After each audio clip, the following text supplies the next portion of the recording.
सुल्लू अपने मोबाइल में message check कर रही थी। उसने अभय का मैसेज देखा। अभय का मैसेज देखकर सुल्लू के चेहरे पर स्माइल आ गई। वो अभय से हुई अपनी मुलाकातों के बारे में सोच रही थी। अभय उसे बहुत ही सीधा सादा सा लड़का लगा था। आजकल के लड़कों के मुकाबले अभय कुछ ज्यादा ही सीधा था। अपने इस नेचर के साथ अभय अपनी लाइफ को जाने कैसे हैंडल करता होगा। ये सब सोचते हुए सुल्लू ने मन ही मन कहा, जाने दो, मुझे इससे क्या लेना देना। फिर वो बाकी के मैसेज चेक करने लगी। एक मैसेज राज का था। सुल्लू के आश्चर्य का कोई ठिकाना नहीं था। भला राज उसे क्यों मैसेज करेगा? आज तक कभी भी राज ने उसे कोई मैसेज या कॉल नहीं किया था। फिर आज ये? सुल्लू ने मैसेज ओपन किया। उसमें लिखा था, आज जो कुछ भी मैंने कहा उसके लिए सॉरी। ना ही मैं ये चाहता हूं कि तुम यहां से चली जाओ। मैं सच में तुम्हारे बेनिफिट के लिए बोल रहा था। सुल्लू, ये सच है कि मुझे तुमसे जलन होती थी, इसलिए मैं कई बार तुम्हारी चुगली करने जैसी बचकानी हरकतें कर बैठता था। पर सच में तुम्हारा बुरा करने के बारे में मैंने कभी नहीं सोचा। सच तो ये है कि मुझे तुम्हारे काम की कद्र है। मैं जानता हूं कि हमारे पूरे फैशन हाउस में तुम्हारे जितना टैलेंट किसी में भी नहीं है। बस इसलिए मुझे तुमसे जलन होती थी। तुम सच में एक अच्छी लड़की हो सुल्लू, पर लोगों पर आंख मूंद के भरोसा मत किया करो। कुछ लोग भरोसे के काबिल नहीं होते और ऐसे में हमारे धोखा खाने के चांसेस ज्यादा होते हैं। प्लीज अपनी आंखें खोलो और चीजों को समझने की कोशिश करो। किसी पर इतनी डिपेंड मत रहो। तुम में बहुत टैलेंट है, जिसके दम पर तुम अपनी खुद की एक पहचान बना सकती हो। पर लोग तुम्हारे टैलेंट और भरोसे का फायदा उठा रहे हैं। लोगों को पहचानना सीखो सुल्लू। फिर से एक बार कहूंगा कि अपने मुंबई जाने वाले फैसले के बारे में एक बार फिर से सोचो। अगर चाहो तो इंटरनेट पर सर्च करके देखो कि ये सच में फायदेमंद है या नहीं। उसके बाद कोई डिसीजन लो। पहले मुझे गलत मत समझना। अगर मैं सामने से तुम्हें ये सब कहता तो शायद तुम ये सब नहीं सुनती। इसलिए मैसेज कर रहा हूं और sorry once again. Good night. Message पढ़ने के बाद सुल्लू बहुत ज्यादा शॉक्ड थी। उसे राज का ये बिहेवियर समझ नहीं आ रहा था।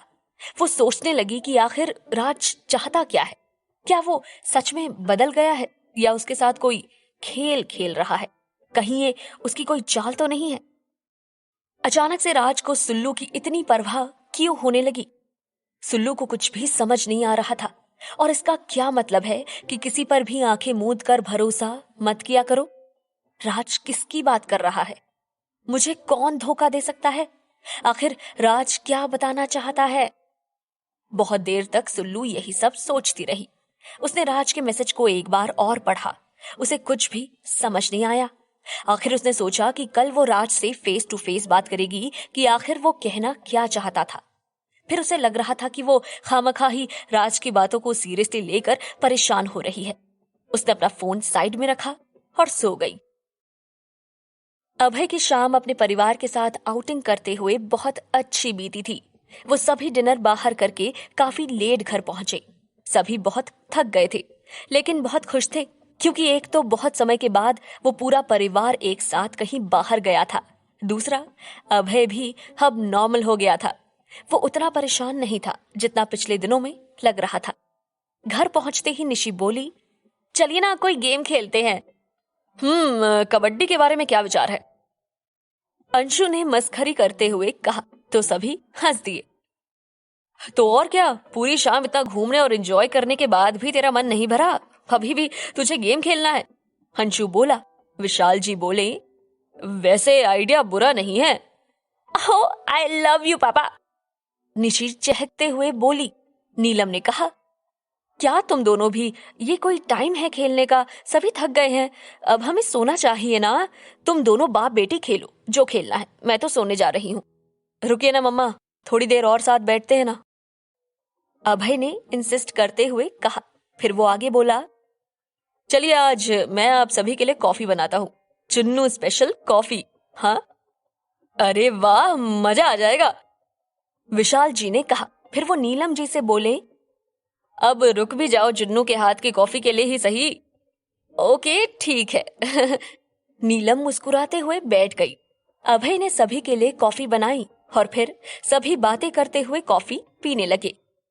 अभय सभी को खुश देखकर बहुत खुश था। हालांकि वो सुल्लू को भी मिस कर रहा था। उसने अपना मोबाइल निकालकर चेक किया। सुल्लू ने उसका मैसेज पढ़ लिया था, पर कोई रिप्लाई नहीं किया था। उसे ये देखकर थोड़ी निराशा हुई। थोड़ी देर बाद वे सभी अपने अपने कमरों में जाकर सो गए। अगली सुबह सुल्लू रोज की तरह फैशन हाउस जाने में लेट थी। जैसे तैसे उसने अपना नाश्ता खत्म किया और तुरंत फैशन हाउस के लिए निकल गई।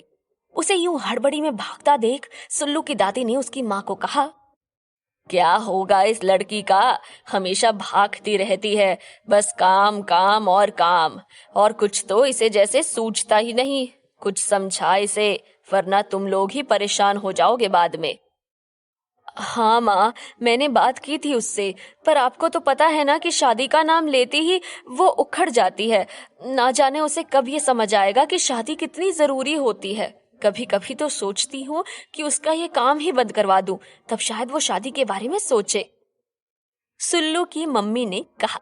ये सुनते ही सुल्लू के पापा थोड़ा गुस्से से बोले, क्या कुछ भी बोलती रहती हो? उसका काम उसके लिए सिर्फ काम नहीं है, ये उसका शौक है। और हमारी बेटी अपने काम में कितनी अच्छी है ये तुम जानती हो ना। वो बहुत ही टैलेंटेड है और अपने टैलेंट के दम पर कुछ करना चाहती है, तो इसमें बुरा क्या है? मैं तो उसके साथ हूँ। अगर वो अभी शादी नहीं करना चाहती तो मैं उसके साथ कोई जबरदस्ती नहीं करूंगा। ये सब हमारे जमाने की बातें थी कि लड़कियों के लिए काम से ज्यादा जरूरी शादी है। आजकल शादी के साथ साथ अपने पैरों पर खड़े होना भी उतना ही जरूरी है। अरे तो क्या लड़की को जिंदगी भर घर पर बैठा कर रखेगा? दादी चिढ़ते हुए बोली। माँ, जब तक सुल्लू खुद से नहीं चाहेगी उसकी शादी नहीं होगी। मैं उसे जिंदगी भर के लिए अपने पास रखने को तैयार हूँ, मुझे इससे कोई दिक्कत नहीं है, सुल्लू के पापा ने कहा। सुल्लू की मम्मी ने चिंता से कहा, यह अब कैसी बातें कर रही हैं? इकलौती बेटी है हमारी, उसका घर बस जाए, बस यही तो एक सपना है मेरा। और फिर हम जिंदगी भर तो उसके साथ नहीं रहेंगे ना, और तब उसे किसी के साथ की जरूरत होगी, तब क्या होगा, सोचा है आपने? मैं तुम्हारी बात समझ रहा हूँ, पर फिर भी मैं सुल्लू के साथ कोई जबरदस्ती नहीं करूंगा। जब भी उसकी रजामंदी होगी तभी उसकी शादी होगी। मैं एक बार गलती कर चुका हूँ और उसका नतीजा आप दोनों को अच्छी तरह से पता है। हमारी सुल्लू भी मेरे उस एक फैसले की वजह से शादी से दूर भागती है। अब मैं वो सब दोहराना नहीं चाहता, सुल्लू के पापा ने कहा। उनकी बात सुनकर एक अजीब सा सन्नाटा छा गया।